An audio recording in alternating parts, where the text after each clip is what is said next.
नमस्कार दोस्तों, चलिए जान लेते हैं उत्तर प्रदेश की छोटी बड़ी खबरें सिर्फ 5 मिनट में। और वीडियो पसंद आए तो लाइक जरूर कर देना और चैनल को सब्सक्राइब करना ना भूले। गोवा में उत्तर प्रदेश का किशोर थार किराए पर लेकर गया, शक के कारण हत्या। एक 17 से 18 साल का किशोर जो उत्तर प्रदेश का रहने वाला था, गोवा घूमने गया। उसने वहां एक महंगा थार वाहन किराए पर लिया। वाहन मालिक को शक हुआ कि किशोर वाहन चोरी करने की कोशिश कर रहा है। शक के चलते वाहन मालिक ने किशोर पर गोली चला दी। यह घटना लोगों के बीच बहुत चर्चा में आई। पुलिस ने तुरंत कार्रवाई की और आरोपी को गिरफ्तार किया। इस मामले से यह सवाल उठता है कि किस हद तक लोग शक के आधार पर इतनी बड़ी कार्रवाई कर सकते हैं। अस्पताल में दवाइयों के बैग जला दिए गए।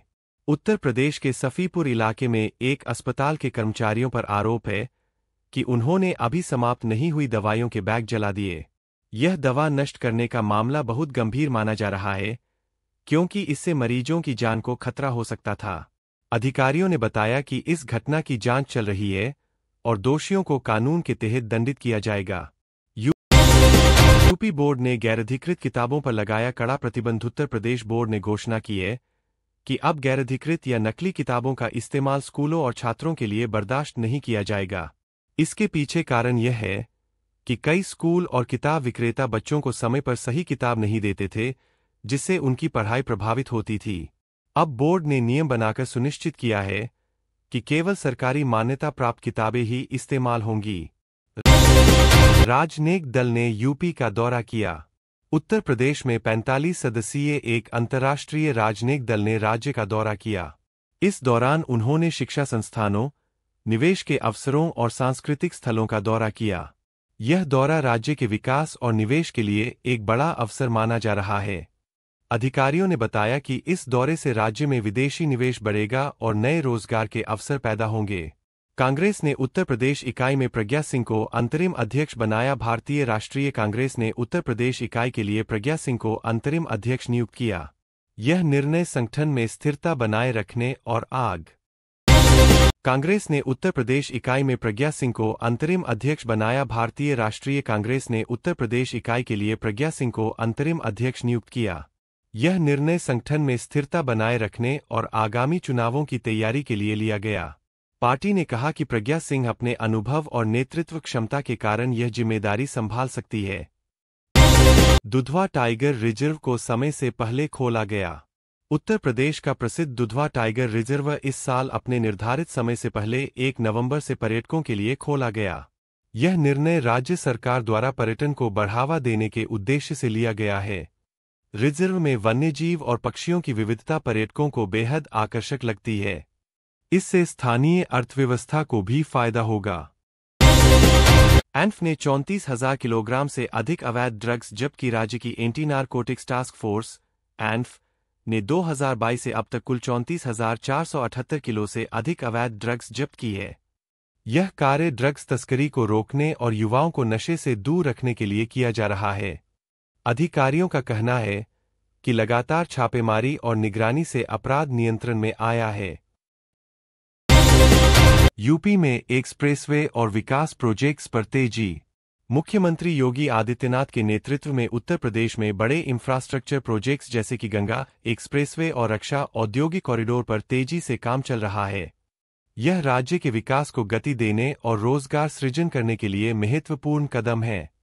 एक्सप्रेसवे से ट्रांसपोर्टेशन का समय कम होगा और औद्योगिक क्षेत्रों में निवेश बढ़ेगा।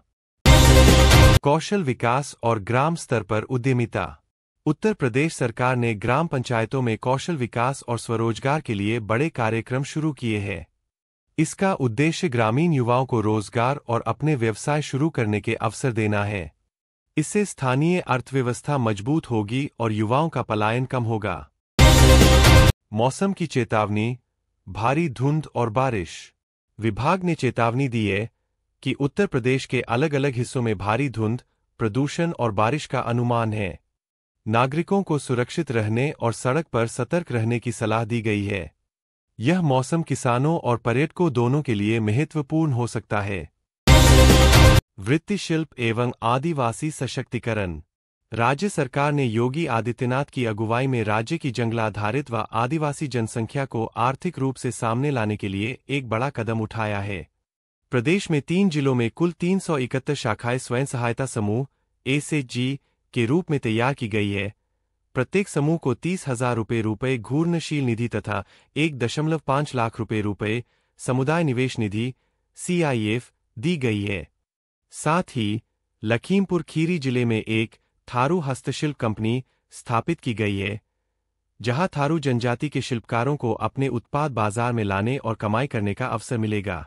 सरकार का उद्देश्य है कि आदिवासी समुदाय को सिर्फ सामाजिक सुरक्षा तक सीमित न कर उन्हें स्वरोजगार व उद्यमिता के रास्ते मिलें।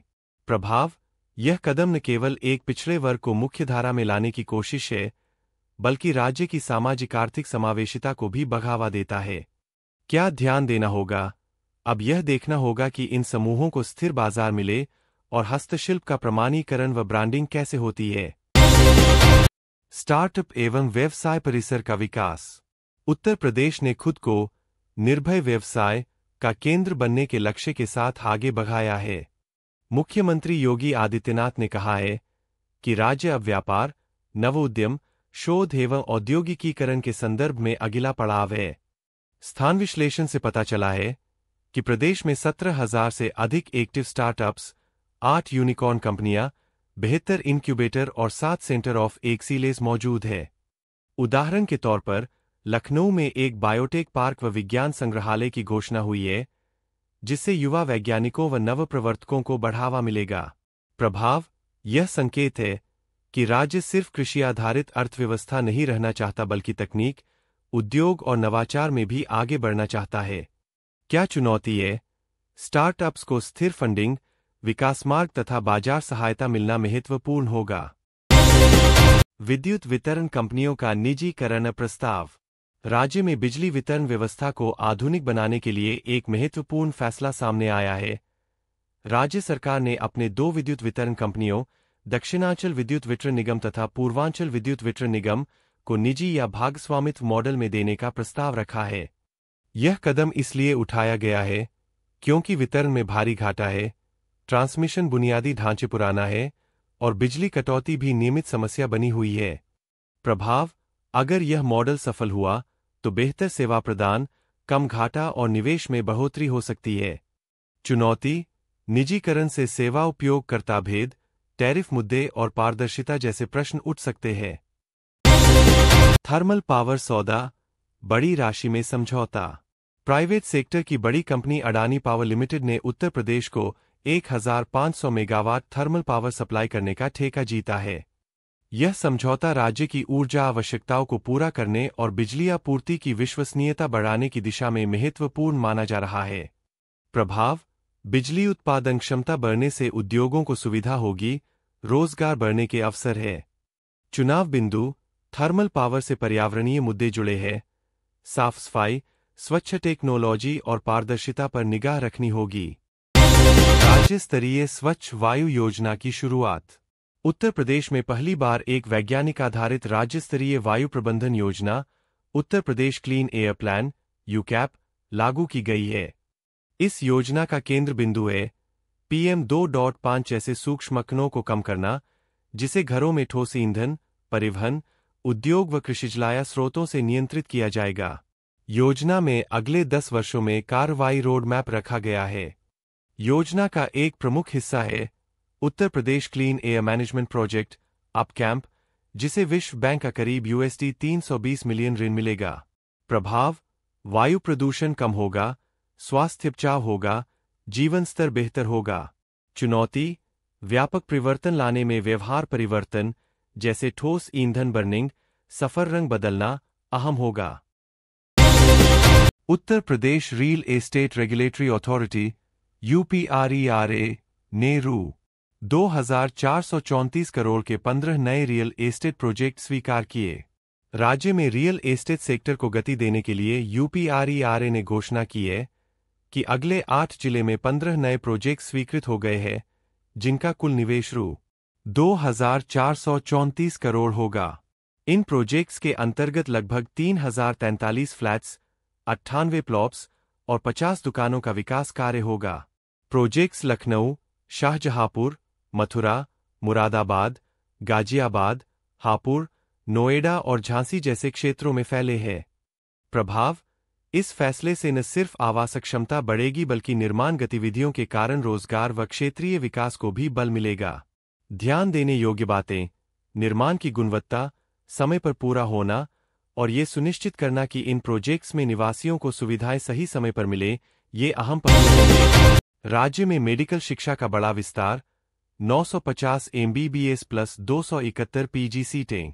उत्तर प्रदेश सरकार ने मेडिकल शिक्षा प्रणाली को मजबूती देने के लिए फैसला लिया है कि 2025-26 सत्र के लिए 950 नया MBBS सीटें और 271 नए पोस्ट ग्रेजुएट सीटें जोड़ी जाएंगी।